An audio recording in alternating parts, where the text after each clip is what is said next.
If anybody would like an update on how the Baltimore Ravens and John Harbaugh feel about Lamar Jackson and whether or not he's going to be back next year, John Harbaugh, the head coach of the Ravens, he went ahead and he put a percentage to it and also let everybody know Lamar's going to be part of the conversation when it comes to the offensive coordinator. He's going to have some say. Here was the Ravens head coach. 100%, 200%. There's no question about it. Lamar Jackson is our quarterback. I mean, he's been our quarterback.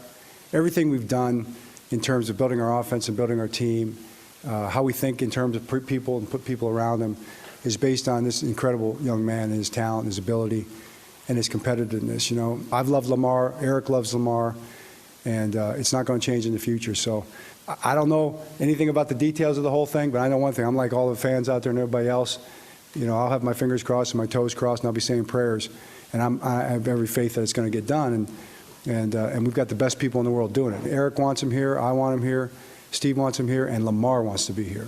It's going to work out. Greg's a great coach, and he did the best he could. We leave that era. We move into the next era now in terms of our offense. And I did ask Lamar about it, and he will be involved in it. I'll keep him abreast of what's going on, and I'm sure he'll have some input along the way. But I know his focus, like he told me, is going to be on getting himself ready and getting his guys ready. Again, I'm confused. Optimism. I'm confused. Come on, it's optimism. Did he just name everybody that's involved in this deal getting done? Yeah. He named everybody, right? Pretty much, yeah. Everybody loves Lamar, and Lamar loves the Ravens, and everybody wants to get this done. And then why do you have to cross your fingers and pray? Like, what I miss? Did the message get changed from the time you said everybody loves Lamar and named all of the names and said that, he's going to be a Raven and we built this around him and he's a great young man and all this other stuff? What can't you save your prayers for something else? Because it sounds like to me you could use that prayer for somebody who really needs it if that's the case, that everybody loves them, right? You think? I mean, isn't that a wasted prayer? So do you think that the guaranteed money is more important than the prayers? I just feel like sometimes you get these documents, and they always say, "Read the fine print." Oh, and no one. Well, I won't say no one because Q probably definitely reads the fine print. I try to when I have time, but I'm a pretty big dork. I don't want to say everybody. No one does the fine print reading. You just read what you want to read. And There's you get some to crazy stuff in there, bro. I'll tell you. I tell you what. Hey, but not to get on a sidetrack. No, go ahead. When there's like an update on your phone, or you're like clicking onto an app, you're like, oh yeah, I agree with all the terms, everything else. Don't go read the terms, okay? You are giving over your entire life. Privacy. Oh, no my privacy. goodness. Like, they are tracking the way you swipe the keyboard on your phone. Like, they are tracking everywhere.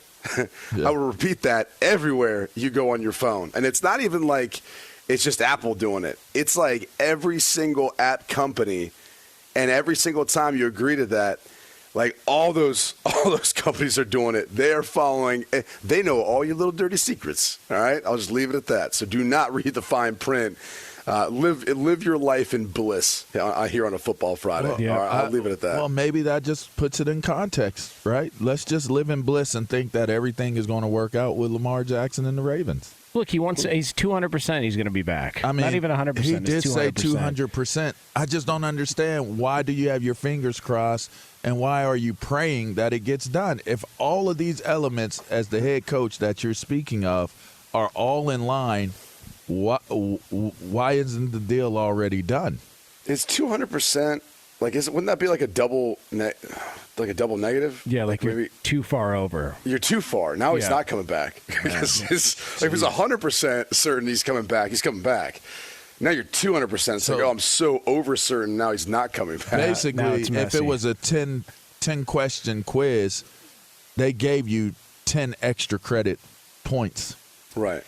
So you got 200%. You got all of them right. You got 200%. And 10 more. Yeah, I mean I'm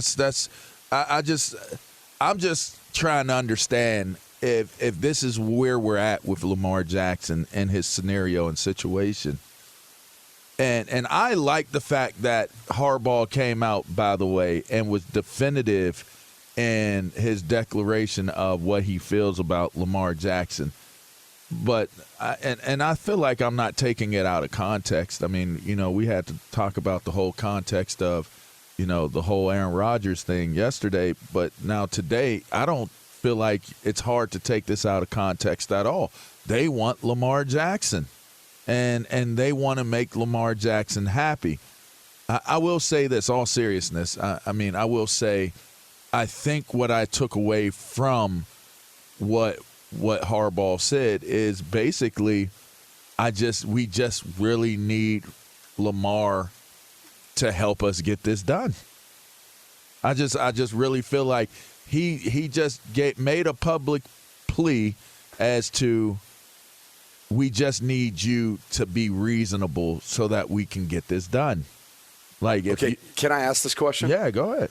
Do you guys think Lamar's being unreasonable in his request for the contract, similar to what Watson got? Yes. I don't think he's being unreasonable because of all of the facts that you stated the other day. In terms of he's better. If you really think about it, he's done more. He's a better player. He's a better player than I'm with you. Deshaun. I don't think it's unreasonable for any player that I guess plays quarterback to try to look for that contract or to even supersede it. I mean, I don't think it's unreasonable. I think it's human nature. That's what the league has always been built on. So yes. What I think is unreasonable is that Deshaun Watson got that contract. Right. Like Lamar Jackson looking at that and doing the comp. It's a great point, Jonas. That's the unreasonable aspect of all this. It's a great point. Which is why but it happened. There's no coincidence Steve Bisciotti was the one owner who came out and was vocal about the fact that we're really going to give that guy all that guaranteed because money. You knew it was coming your way. Yes, because he knew they were we're really going to do but this. I'm really going to do this. I mean, his moment was probably worse than mine. I'll tell you that. By the way, but here's the thing. Maybe. But anyway, was it? Maybe. Probably not. I don't know. I wish I could have been there after the fact to give you a hug. I mean, Be like, hey, man, we got through it. I might have not have wanted anyone to touch me. I'd have been like, thanks, Q. Didn't know you like tortas. Hey, Berto, nobody's asking you to chime in on this. El Bundiga. You didn't put in on this, man. Yeah, but I think, realistically speaking, whether liked or disliked, it happened. And the NFL is all about resetting the market. It always has been, and it most likely always will be.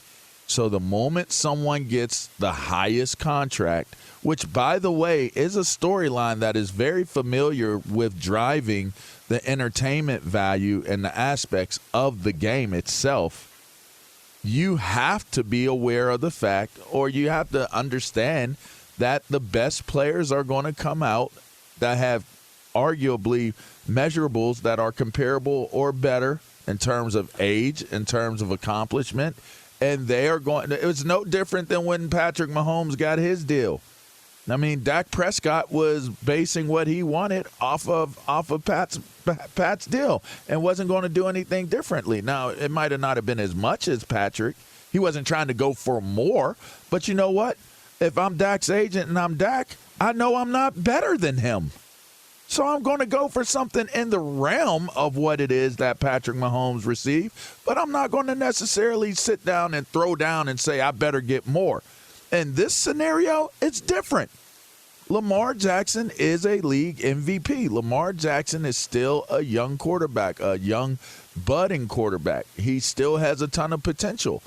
Nobody said the verdict is in on if he's a quarterback that can only run when it really comes down to it and can't get it done. That hasn't come out yet. So if that's not where we're at with our conclusion, why wouldn't he want to get more than what Deshaun? And Cleveland, by the way, like, that's not one of the major markets. I mean, Baltimore, I don't know. Is Baltimore a bigger market than Cleveland? Yeah, I think it is. Yeah, I think so, too. I'm just saying, you know, there's a lot of things to pray about. But one thing you don't have to pray about in this scenario is if you want Lamar Jackson for the long haul as your franchise quarterback, which is already the face of your franchise, you pay the man. By the way, can I ask you guys a quick question? Do you think Lamar Jackson helped or hurt himself this season with his contract demands? Because before he got hurt, it's not like he was having a great year. It's a necessary evil. I just think it's a necessary, like, things happen. So no matter what happened this year, that wasn't going to change the price. Unless he did like some Jameis Winston type action, if you ask me, like turned the ball over like crazy 30 times. Yeah, I mean, they still had a winning. They still had a winning, like a very like convincing winning record. Like even before, like where were they at when he went out? He was 8-4 this year, which I don't want to read into that too much, but he played better football than 2 years ago.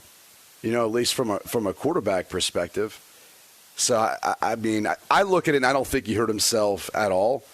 I would be curious to see the change with offensive coordinator and what that equates to. But, look, they can go the franchise tag route. The next 2 could be potentially 3 years. We've never seen that.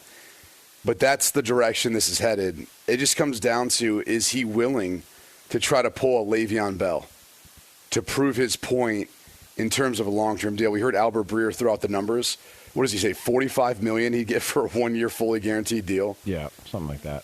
Yeah. I mean, God, that's a lot of money, man. Yeah. For 1 year. It wasn't that long ago, Kirk fully Cousins. Guaranteed. But it's not more than Deshaun Watson. It's not. Remember when Kirk Cousins signed his franchise tag? It was like $20 million. That wasn't that long ago, and now we're up at the 45 range. So that's why I ask, like, will he feel so strongly about getting offered the Deshaun Watson deal that he tries to forego a 1-year fully guaranteed, if he's under the exclusive franchise tag, $45 million.